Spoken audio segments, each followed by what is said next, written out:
Hi, my name is Jay Held. I have the opportunity and the privilege of leading the Doctor of Ministry program in church revitalization. Research shows us today that about 80% of churches are either plateaued or declining. And those churches face all kinds of challenges. They face economic challenges. Some churches live in a community where the jobs have just moved away, or the church itself has dropped in its giving.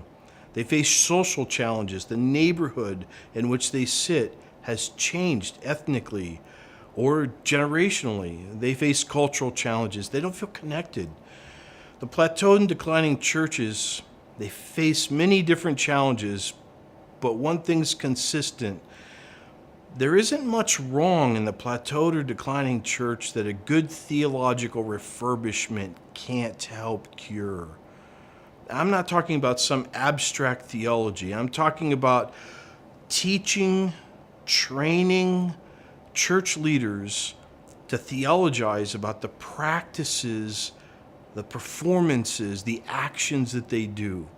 When a church renews itself in who they are in Christ, then the strategies and the structures and the systems will follow. What this doctoral program prepares pastors and church leaders to do is to think theologically about the practices that the church performs.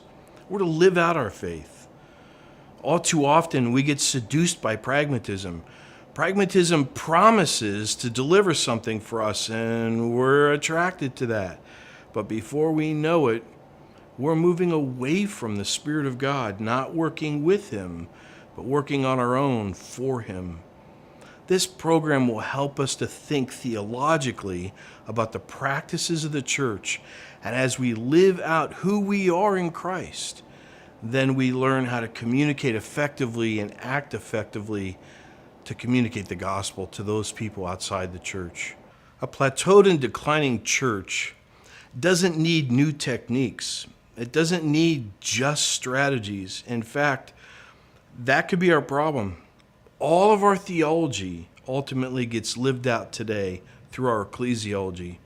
The church needs a refurbishment of the theological foundation to live out its relationship in Christ, in community, in the world that it sits in.